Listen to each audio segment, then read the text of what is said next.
Pasca gangguan pusat data nasional, pembuatan paspor di kantor imigrasi Jambi kembali normal. Pemerintah Kabupaten Tanjung Jabung Timur tetapkan status siaga Karhutla. Pensiunan guru di Kabupaten Muaro Jambi diminta kembalikan uang Rp75 juta ke negara.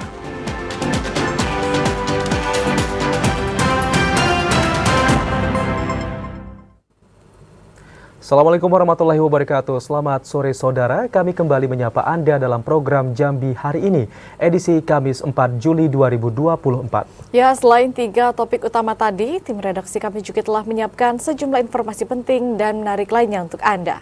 Bersama saya Septinita. Dan saya Ahmad Solihin, inilah Jambi hari ini selengkapnya.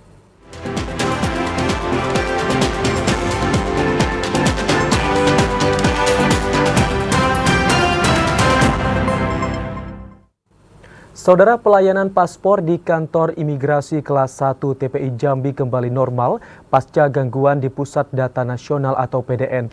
Permohonan pembuatan paspor telah kembali normal pertanggal 1 Juli 2024. Serangan cyber di Pusat Data Nasional membuat sejumlah pelayanan publik terganggu. Salah satunya di kantor imigrasi kelas 1 TPI Jambi. Kasih Lalu Lintas Keimigrasian Kantor Imigrasi Kelas 1 TPI Jambi Ruli Sandi Kusuma mengatakan, serangan cyber itu berdampak terhadap pelayanan keimigrasian pembuatan paspor dan pengurusan izin tinggal bagi warga negara asing di Kantor Imigrasi Kelas 1 TPI Jambi. Selama gangguan tersebut, para pemohon yang telah terdaftar M-Paspor tetap dilakukan perekaman biometrik, namun terkendala saat proses pencetakan paspor yang memerlukan waktu lebih dari 1 hari. Kendala itu akhirnya berhasil diatasi karena adanya pencadangan internal Pusat Data Keimigrasian Pusdakim yang dimiliki oleh kantor imigrasi. Tentunya yang berdampak itu untuk pelayanan WNI dan juga WNA, baik itu paspor maupun izin tinggal. Namun dari hari Minggu kemarin itu sistem kita sudah pulih dan sudah berjalan dengan normal. Untuk di Provinsi Jambi sendiri gimana? Sudah pulih, sudah normal. Jadi pelayanan sudah lancar, proses selesainya paspor pun sesuai tepat waktu. Ruli Sandi Kusuma menambahkan, permohonan pembuatan paspor di kantor imigrasi kelas 1 TPI Jambi telah kembali pulih pada 1 Juli 2024. Asar, TVRI Jambi melaporkan. Pemerintah Kabupaten Tanjung Jabung Timur mulai siaga darurat Karhutla. Selain telah memasuki puncak musim kemarau, siaga darurat Karhutla juga ditetapkan karena terjadinya 1 kasus Karhutla. Pemerintah Kabupaten Tanjung Jabung Timur mulai menetapkan status siaga Karhutla. Penetapan status itu usai rapat koordinasi bersama pihak TNI, Polri maupun BMKG Jambi. Selain telah memasuki puncak musim kemarau, siaga darurat Karhutla juga dilakukan karena terjadinya 1 kasus Karhutla. Kepala Pelaksana BPBD Kabupaten Tanjung Jabung Timur, Helmi Agustinus mengatakan, penetapan siaga darurat Karhutla berlangsung selama 90 hari ke depan atau 3 bulan ke depan, mulai 1 Juli hingga 30 September mendatang. Menyikapi persoalan itu, BPBD Tanjabtim akan melakukan apel gelar pasukan dan peralatan serta pendirian posko Karhutla. Helmi Agustinus menambahkan, pihaknya bersama TNI dan Polri akan melakukan pengawasan dan patroli rutin untuk mengantisipasi kembali terjadinya kasus Karhutla. Khalifa Fatria, TVRI Jambi melaporkan. Beralih ke informasi lain, jumlah peserta didik baru pada PPDB tahun ajaran 2024-2025 di SMP Islam 5 Utama Jambi sepi peminat. Sepinya peminat di sekolah ini salah satunya disebabkan minimnya fasilitas sekolah.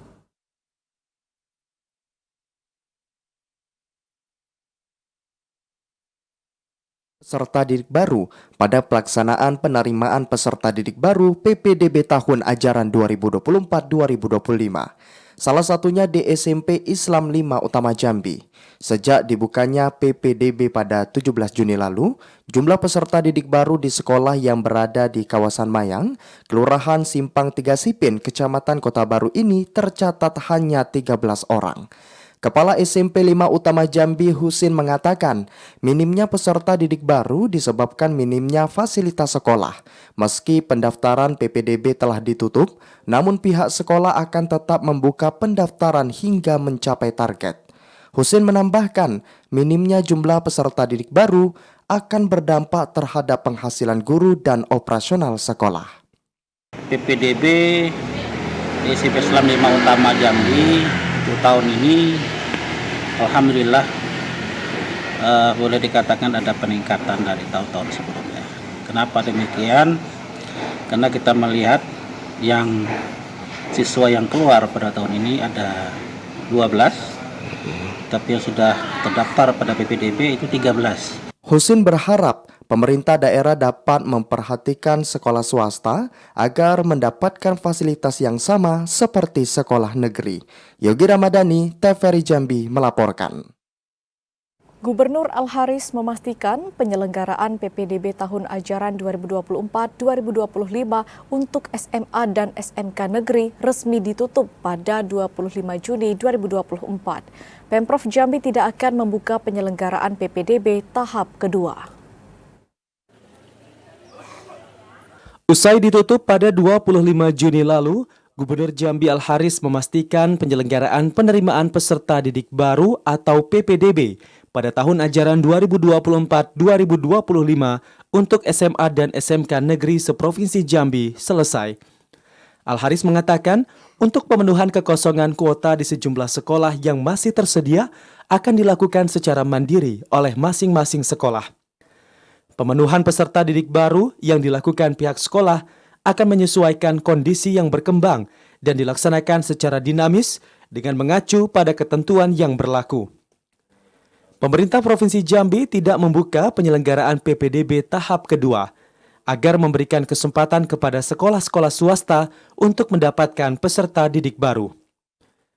Berdasarkan keputusan Gubernur Jambi, total kuota PPDB untuk SMA dan SMK negeri pada tahun ini hanya 50.947 peserta didik, terdiri dari 29.995 untuk jenjang SMA dan 20.952 untuk jenjang SMK. Sudah selesai, tinggal lagi memang ada beberapa sekolah-sekolah yang masyarakat masih protes ya. Ada yang zonasinya mungkin kurang pas. Saya udah minta kepala sekolah untuk dinamis menyikapi itu semua ya. Sepanjang itu ada aturan dan mungkin membantu orang, silakan dibantu. Pada tahun ajaran 2024-2025, ada 271 sekolah negeri yang dapat diperebutkan siswa baru, yakni 163 SMA dan 108 SMK. Randy Arta, TVRI Jambi melaporkan. Seorang pensiunan guru yang bernama Asniati kaget saat diminta pemerintah Kabupaten Muaro Jambi untuk mengembalikan uang kepada negara. Besaran uang yang harus dikembalikan tersebut mencapai 75 juta rupiah. Inilah Asniati, seorang pensiunan guru Taman Kanak-Kanak Negeri 3 di Desa Sungai Bertam, Kecamatan Jambi Luar Kota, Kabupaten Muaro Jambi. Asniati harus mengembalikan uang senilai 75 juta rupiah kepada pemerintah Kabupaten Muaro Jambi. Uang yang harus dikembalikan merupakan uang kelebihan gaji dan tunjangan selama 2 tahun. Sebagai seorang guru, Asniati yang kini berusia 60 tahun seharusnya pensiun di usia 58 tahun atau pada tahun 2022. Namun Asniati tidak pernah menerima surat pemberitahuan pensiun dari pihak terkait.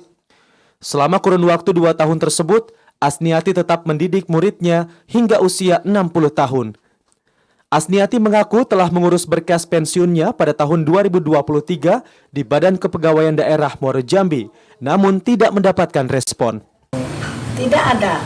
Seharusnya kalau saya dikasih tahu ada surat panggilan sebelum 2022, 21 itu seharusnya Ibu sudah dapat panggilan, Bang. 6 bulan sebelum pensiun, Ibu sudah ada panggilan. Sudah ada surat panggilan. Kalau saya harus tahu dari orang lain, tidak mungkin, Bang. Asniati yang saat ini kesehariannya hanya sebagai ibu rumah tangga, seharusnya menikmati masa pensiunnya dengan tenang setelah bertahun-tahun mengabdi sebagai tenaga pendidik. Asniati berharap ada solusi dari pemerintah.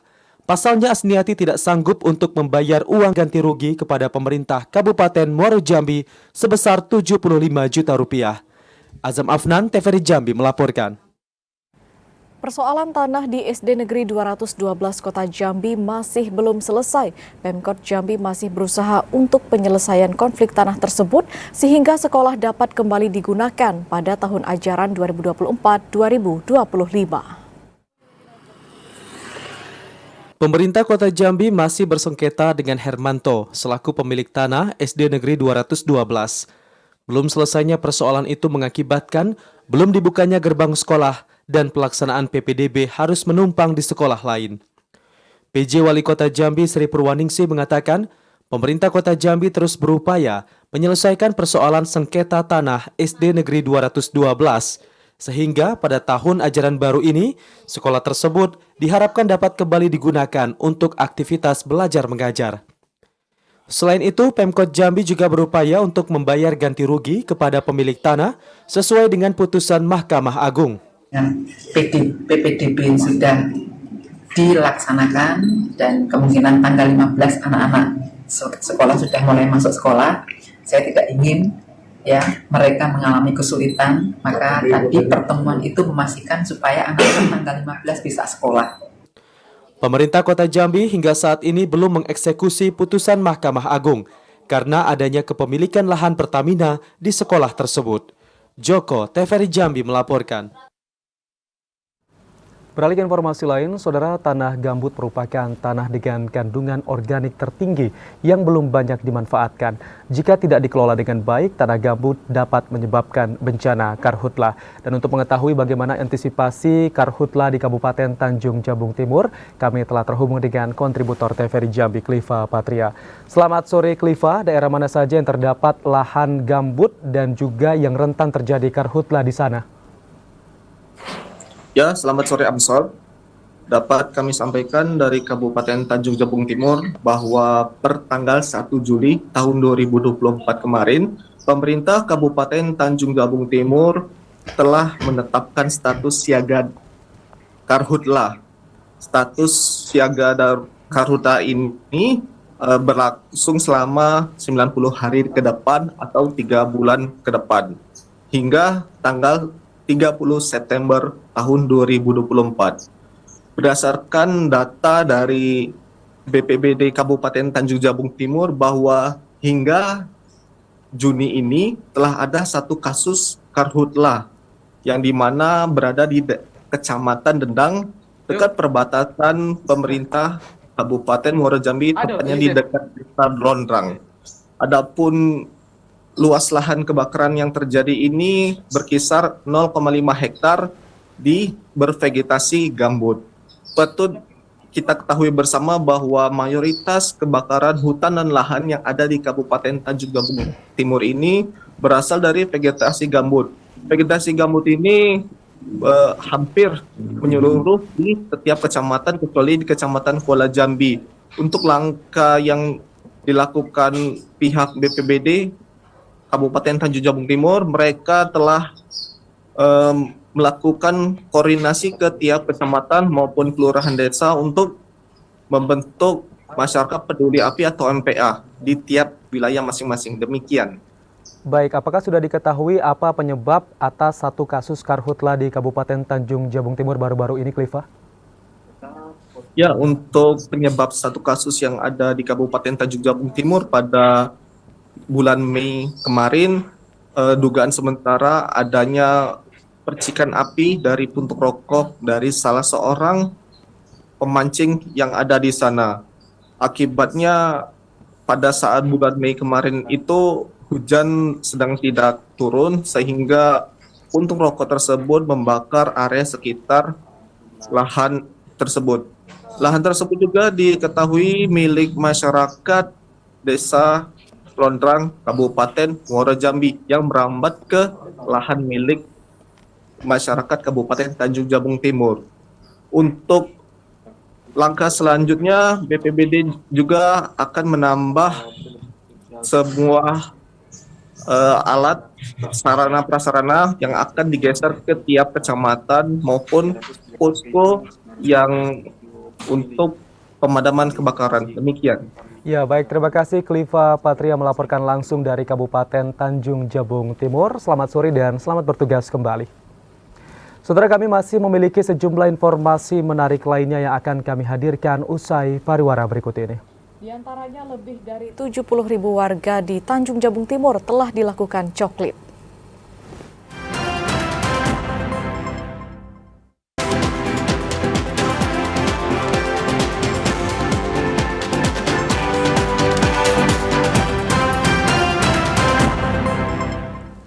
Anda bergabung bersama kami dalam segmen menuju Pilkada 2024. Saudara, satu pekan dilaksanakannya coklit sebanyak 72.652 warga Kabupaten Tanjung Jabung Timur telah divalidasi. Data ini belum ada perubahan signifikan dari data pemilu 14 Februari kemarin. Pencocokan dan penelitian atau coklit data pemilih Pilkada serentak 2024 masih terus berjalan. Hingga hari ke-10, petugas pemutakhiran data pemilih atau Pantarli telah mencoklit sebanyak 72.652 orang warga. Komisioner KPU Kabupaten Tanjung Jabung Timur, Junianto, mengatakan, coklit data pemilih dilakukan petugas Pantarli dari KPU dengan mendatangi setiap rumah warga untuk memastikan data mereka sebelum nantinya ditetapkan sebagai daftar pemilih tetap atau DPT. Berdasarkan data penduduk potensial pemilih pemilu atau DP4 Kabupaten Tanjung Jabung Timur, Pantarli akan melakukan validasi 174.823 warga. Dari evaluasi, selama kurang lebih satu pekan coklit, belum ditemukan perubahan data pemilih yang signifikan. Sebagian besar masih sesuai dengan identitas sebelumnya pada saat pemilu 2024. Selain data yang sesuai, juga ada data yang tersaring. Untuk data yang tersaring ini adalah kategori untuk data-data yang tidak memenuhi syarat, seperti pemilih itu meninggal, kemudian pindah domisili, dan lain sebagainya. Jumlah DP4 yang kita terima sebanyak 174.823. Hari ini kita telah melakukan coklit sebanyak 72.652. Dan kemudian proses coklit yang kita lakukan itu juga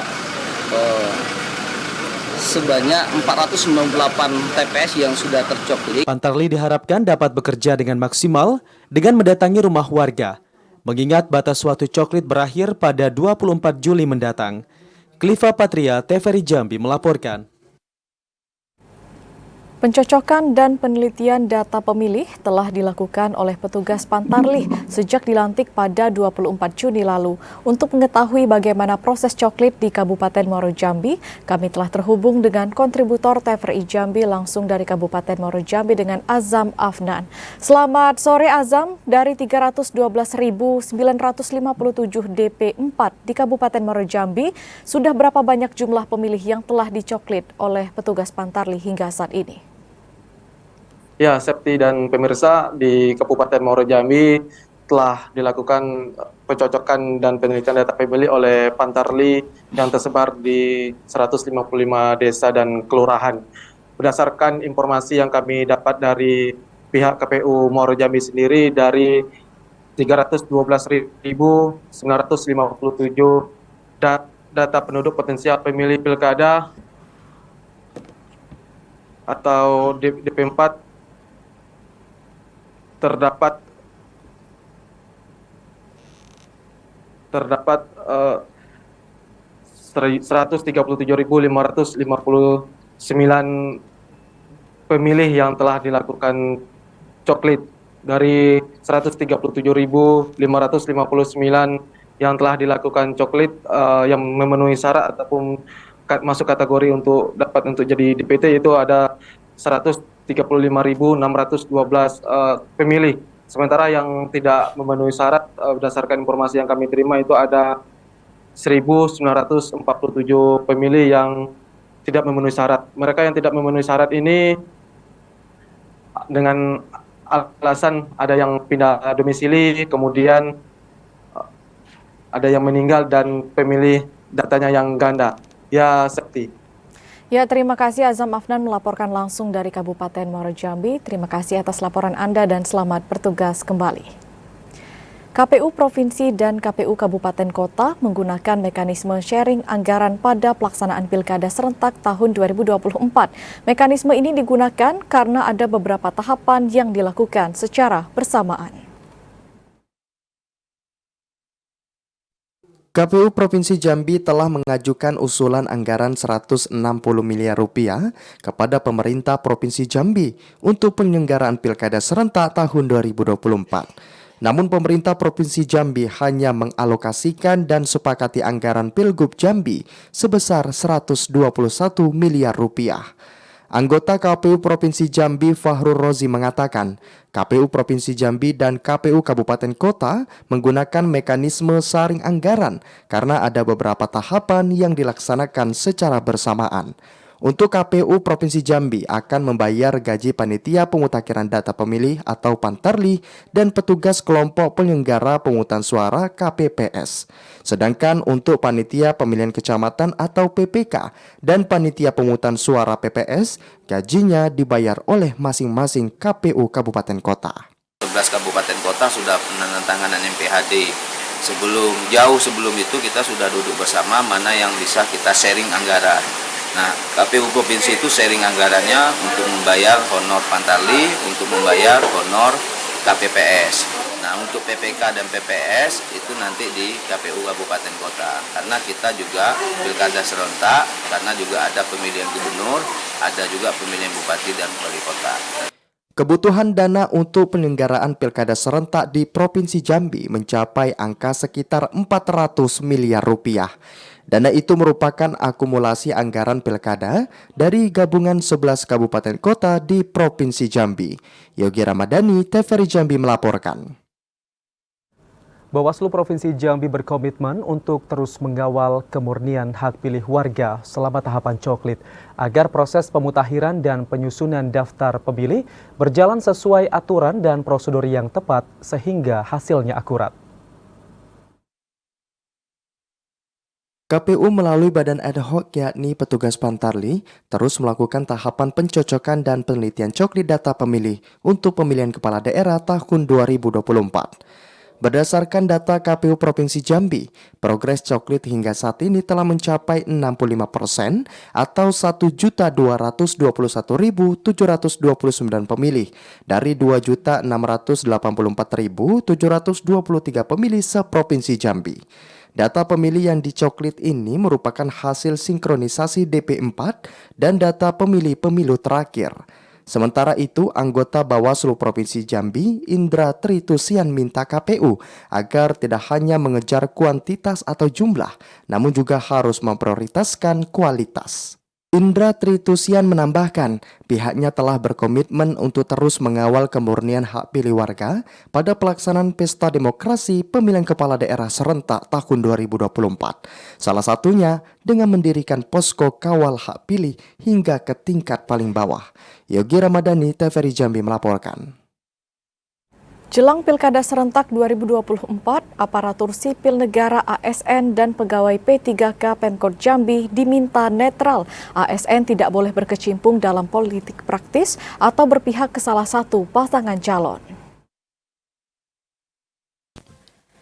Tahapan pelaksanaan Pilkada serentak tahun 2024 masih berlangsung. Meski belum ada pasangan calon yang mendaftar sebagai kepala daerah, pemerintah Kota Jambi minta aparatur sipil negara, ASN, dan pegawai pemerintahan dengan perjanjian kerja P3K tetap netral. Hal itu sesuai dengan arahan dari Kementerian Dalam Negeri dan PJ Wali Kota Jambi. ASN dan P3K tidak boleh terlibat dalam politik praktis atau memihak ke salah satu pasangan calon atau kontestan pilkada. Sekda Kota Jambi Ridwan mengatakan ASN dan P3K diminta fokus dalam meningkatkan pelayanan terhadap masyarakat dan tetap menjalankan program pemerintah untuk kesejahteraan masyarakat. Arahan Ibu Wali juga dan instruksi dari pusat, ya seluruh kabupaten kota se-Indonesia bahwa setiap pegawai itu harus netral, ya, sehingga penyelenggaraan pilkada ini berjalan aman dan lancar. Kita inginkan juga pilkada khusus di Kota Jambi aman seperti tahun-tahun sebelumnya, atau tahun dekade sebelumnya itu kan aman. Ya, mudah-mudahan gesekannya tidak ini. Dan saya minta juga sesuai instruksi semua ASN, non ASN, PTKK, P3K di Kota Jambi harus netral. Kalau kita memilih sesuatu cukup dalam hati lah. Tidak perlu kita harus berpihakan dan lain-lain. Itulah. Dan kami juga mengawasi, tidak juga ini kan kita ada lembaga yang mengawasi juga, termasuk Bawaslu dan yang apabila ditemukan di lapangan. Ridwan berharap pelaksanaan pilkada di Kota Jambi dapat berjalan aman dan lancar dan tidak ada gesekan yang dapat memecah belah masyarakat. Joko, TVRI Jambi melaporkan. Saudara, usai jeda kami akan kembali dengan sejumlah informasi lainnya. Di antaranya saat Brimopolda Jambi amankan granat aktif peninggalan Jepang yang ditemukan di kawasan Putri Ayu Telanai Pura, Kota Jambi.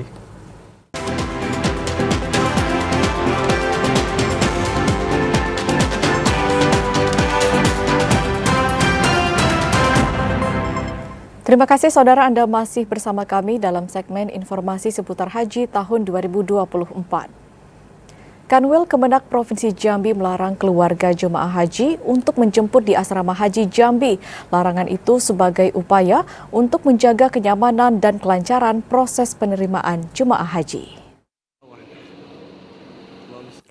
Jelang kepulangan jemaah haji Provinsi Jambi yang direncanakan pada 15 Juli mendatang, Kantor Wilayah Kementerian Agama Provinsi Jambi meminta keluarga jemaah untuk tidak menjemput di asrama haji Jambi. PLH Kabid Penyelenggaraan Haji dan Umroh Kanwil Kemenak Provinsi Jambi, Zefni Ishak mengatakan, pihak keluarga hanya diizinkan untuk menjemput kepulangan jemaah haji di daerahnya masing-masing, usai dilepas oleh pemerintah kabupaten kota setempat. Larangan penjemputan di asrama haji Jambi itu diberlakukan untuk menjaga kenyamanan dan kelancaran proses penerimaan para jemaah setibanya dari Arab Saudi. Menjamin para jemaah, khususnya yang lanjut usia, dapat terlayani dengan baik, menjadi standar pelayanan utama yang akan diberlakukan Kementerian Agama Republik Indonesia. Berdasarkan data per 30 Juni 2024, ada 3.106 jemaah haji yang akan dipulangkan ke Provinsi Jambi dalam 7 kloter. Sementara 12 dari 3.118 jemaah yang diberangkatkan dinyatakan meninggal dunia pada pelaksanaan puncak ibadah haji di Mekah. Nah, untuk keluarga jemaah yang ingin menjemput jemaahnya, keluarganya itu kita himbau jangan di provinsi, jangan di asrama haji embarkasi antara haji Provinsi Jambi, tapi nanti silakan Bapak dan Ibu keluarga jemaah menjemputnya di kabupaten masing-masing, karena nanti akan dilepas di kabupaten masing-masing. Jemaah haji Jambi akan mulai diberangkatkan secara bertahap melalui Madinah. Diperkirakan jemaah haji Jambi tiba di embarkasi haji antara Provinsi Jambi pada 16 Juli 2024. Rendi Arta, TVRI Jambi melaporkan. Saudara, meski sebagian jemaah haji sudah ada yang terlebih dahulu pulang ke tanah air, namun jemaah haji asal Provinsi Jambi saat ini masih berada di Tanah Suci Mekah. Dan untuk mengetahui informasi selengkapnya, kita telah terhubung dengan Ketua Rombongan 5, Kloter 26, Kota Jambi, Bapak Haji Muhammad Nuh. Assalamualaikum, Pak Haji Nuh. Waalaikumsalam warahmatullahi wabarakatuh.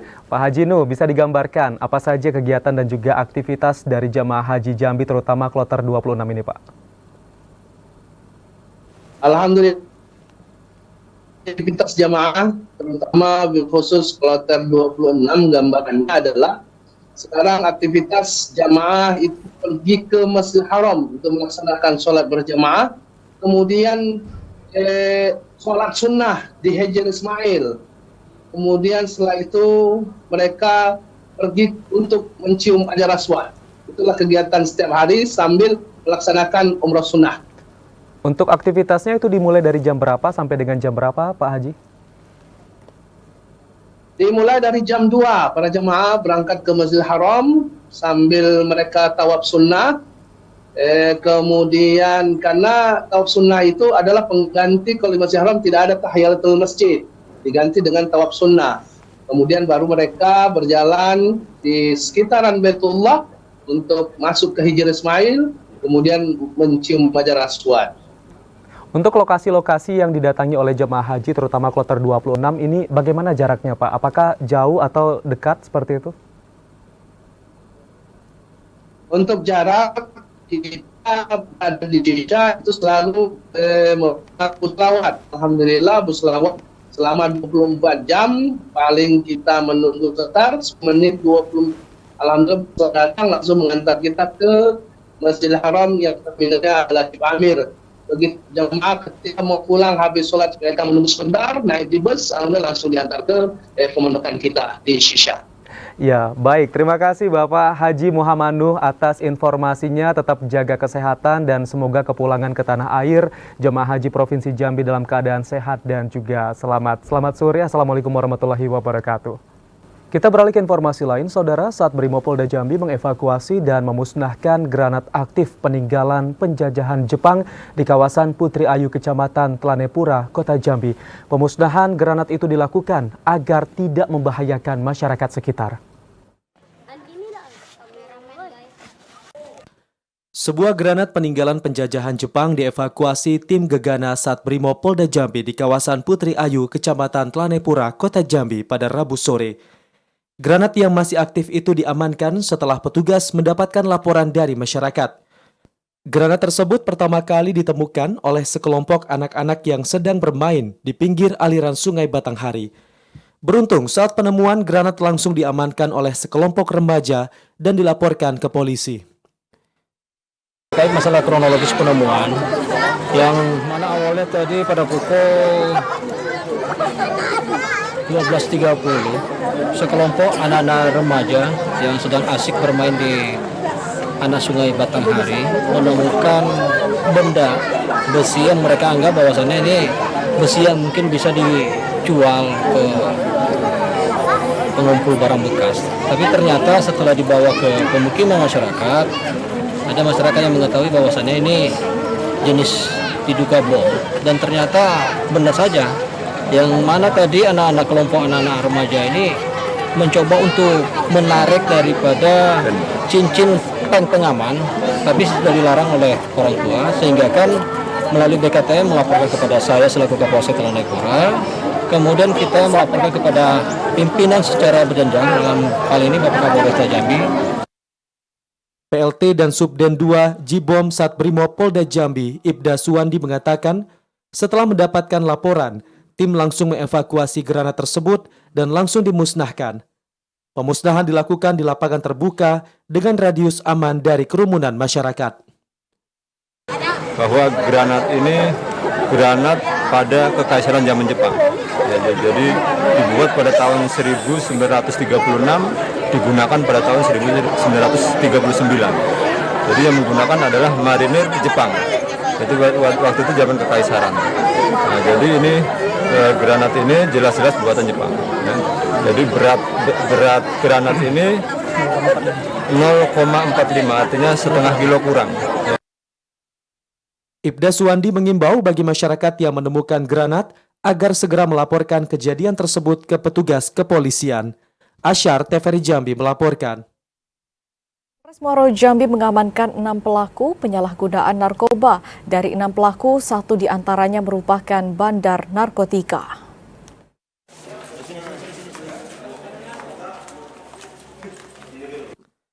Satres Narkoba Polres Muaro Jambi menangkap 6 orang yang terlibat penyalahgunaan narkoba dan 1 diantaranya merupakan seorang bandar. Penangkapan 6 pelaku ini berdasarkan pengembangan peredaran narkotika di Desa Sukamakmur, Kecamatan Sungai Bahar, dan Desa Kasang, Kecamatan Kumpeh Ulu, Kabupaten Muaro Jambi. Selain mengamankan pelaku, polisi juga turut mengamankan barang bukti berupa 98,5 gram sabu senilai Rp128.050.000 dan 64 butir pil ekstasi yang dikonversikan dalam bentuk uang senilai Rp19.200.000 dalam operasi yang dilakukan pada bulan Juni lalu. Atas perbuatannya, para pelaku dikenakan pasal 114 ayat 2 dan pasal 112 ayat 2 junto 132 ayat 1 Undang-Undang Nomor 35 tentang narkotika dengan ancaman 20 tahun penjara. Dari penangkapan terhadap pemakai, kemudian oleh penyidik dari Satreskrim Polres Muaro Jambi mengembangkan dapatlah kurirnya yang memberikan kepada pemakai tersebut. Kemudian dikembangkan lagi sehingga didapatkan bandarnya, dan dari bandarnya didapatkan barang bukti yang sebanyak ini. Selain dilarutkan dengan air yang dicampur deterjen, barang bukti narkoba juga dimusnahkan dengan cara di blender. Pemusnahan barang bukti narkoba itu disaksikan oleh para pelaku yang terdiri dari 2 perempuan dan 4 laki-laki. Azam Afnan, TVRI Jambi melaporkan. Hingga pertengahan 2024, Dinkes Merangin menangani 64 kasus gigitan hewan penular rabies. Informasi selengkapnya akan kami hadirkan usai jeda. Tetaplah bersama kami di Jambi hari ini.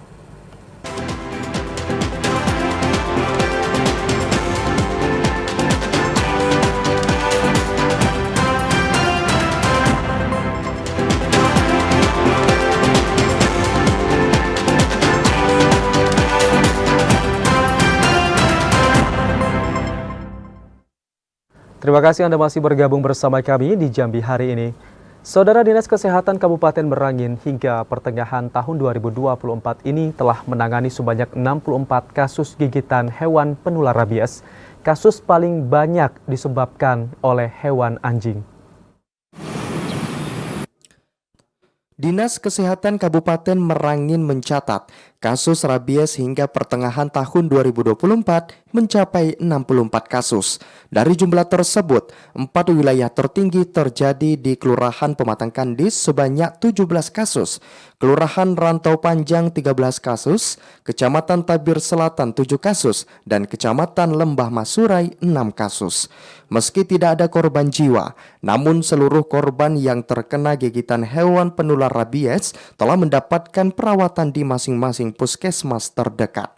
Kabid Pengendalian dan Pencegahan Penyakit P2P Dinas Kesehatan Merangin Haris Nurdin mengatakan, mayoritas orang yang terkena gigitan hewan penular rabies adalah orang dewasa yang didominasi diakibatkan gigitan anjing.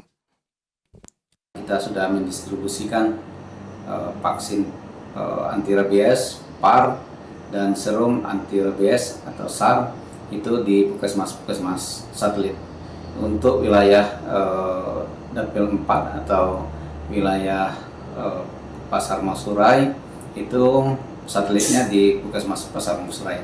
Jadi Puskesmas Maramadras, Puskesmas Rantosuli itu mengambil vaksinnya di Puskesmas Pasar Masurai. Kemudian upaya lain yang sudah kita laksanakan, kita sudah Puskesmas sudah memberikan penyuluhan kepada masyarakat, himbauan. Yang pertama untuk melakukan vaksin pada hewan-hewan peliharaannya seperti anjing dan kucing. Haris Nurdin mengatakan, dari 64 orang yang menjadi korban gigitan hewan penular rabies, semuanya sudah divaksinasi untuk mencegah terjadinya rabies. Masyarakat yang memiliki hewan peliharaan seperti anjing dan kucing diimbau untuk menjaga hewan peliharaannya dengan rutin melakukan penyuntikan vaksin rabies. Ramadan Kerbitakasa, TVRI Jambi melaporkan. Jumlah penduduk miskin di Provinsi Jambi pada Maret 2024 mencapai 265,42 ribu orang. Jumlah itu menurun dibanding Maret 2023 yang hanya 15,26 ribu orang. Persoalan kemiskinan bukan hanya sekedar berapa jumlah dan persentase penduduk miskin. Dimensi lain yang perlu diperhatikan yakni tingkat kedalaman dan keparahan dari kemiskinan. Indeks kedalaman kemiskinan adalah ukuran rata-rata kesenjangan pengeluaran masing-masing penduduk miskin terhadap garis kemiskinan. Indeks keparahan kemiskinan memberikan gambaran mengenai penyebaran pengeluaran di antara penduduk miskin. Berdasarkan data terbaru BPS Provinsi Jambi, jumlah penduduk miskin pada Maret 2024 mencapai 265,42 ribu orang. Dibandingkan Maret 2023, jumlah penduduk miskin menurun 15,26 ribu orang. Sementara jika dibandingkan dengan Maret 2022, Jumlah penduduk miskin menurun sebanyak 13,95 ribu orang. Persentase penduduk miskin pada Maret 2024 tercatat sebesar 7,10%,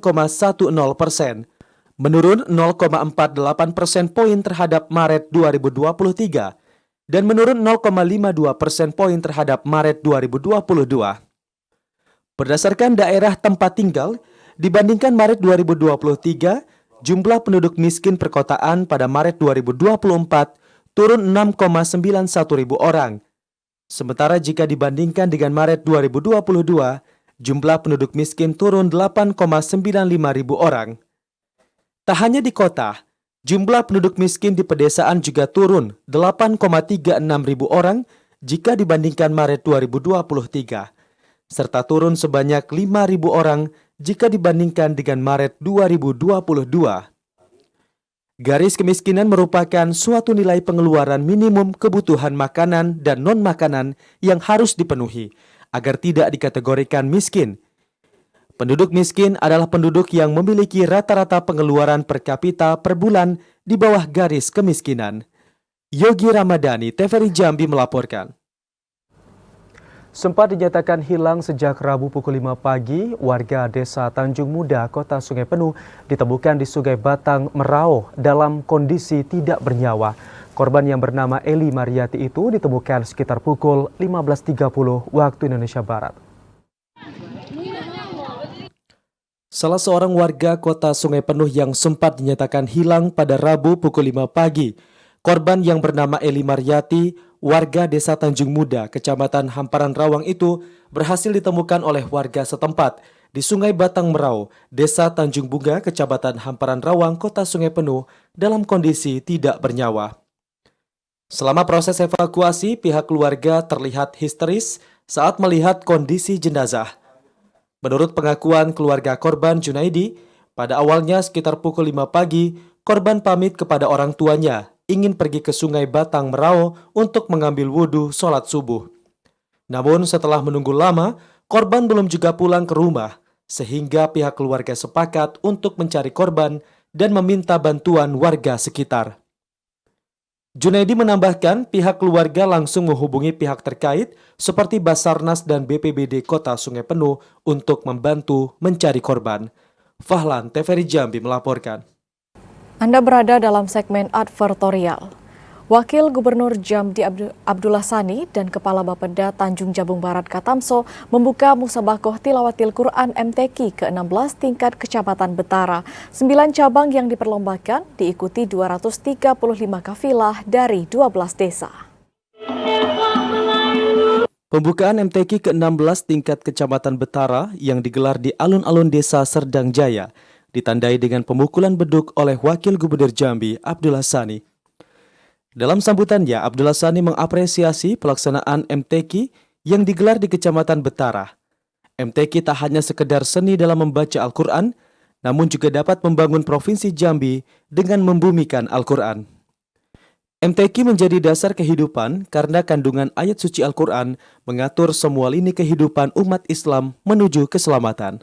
Banyak sekali untuk apresiasi yang disampaikan. Terima kasih kepada bagaimanapun apa yang dilakukan dengan maksud dan tujuan yang amat mulia. Intinya adalah bagaimana Al-Quran kita gambaran ini membumi dan semakin memperbanyak, meningkatkan keberadaan masyarakat Al-Quran, dibuktikan dengan bagaimana nanti peningkatan karena sudah ada sebenarnya sudah baik bagaimana masyarakat Al-Quran ini mengajarkan Al-Quran dan belajar Al-Quran. Kepala Bapeda Kabupaten Tanjung Jabung Barat Katamso mengatakan penyelenggaraan MTQ akan lebih memotivasi masyarakat untuk mencintai Al-Quran. Selain menjadi dasar syiar Islam, MTQ juga dapat menggali potensi diri pada generasi muda. Wakil Bupati mengucapkan banyak terima kasih kepada Bapak Wakil Gubernur yang telah berkenan hadir di acara MTQ tingkat Kecamatan Betara ini, dan bagi kami ini merupakan suatu sejarah ya, tingkat kecamatan dibuka oleh Bapak Wakil Gubernur. Kami juga menyampaikan apresiasi kepada masyarakat seluruh panitia di sini yang telah melaksanakan acara pembukaan ini. Kita berharap acara ini dapat berjalan dengan lancar sesuai yang diharapkan 9 hari ke depan. MTQ ke-16 tingkat Kecamatan Betara ini diikuti 235 kafilah dari 12 desa. MTQ ini memperlombakan 9 cabang, diantaranya tartil Quran, tilawah anak-anak, tilawah remaja, tilawah dewasa, tajhizul mayit, dan fahmil Quran. Didi Haryadi, TVRI Jambi melaporkan. Sampai di sini saudara, kami menemani Anda dalam program Jambi hari ini. Terima kasih atas perhatian dan kebersamaan Anda, dan akhirnya saya Ahmad Solihin. Dan saya Septinita bersama kerabat kerja yang bertugas pamit undur diri. Wassalamualaikum warahmatullahi wabarakatuh dan sampai jumpa.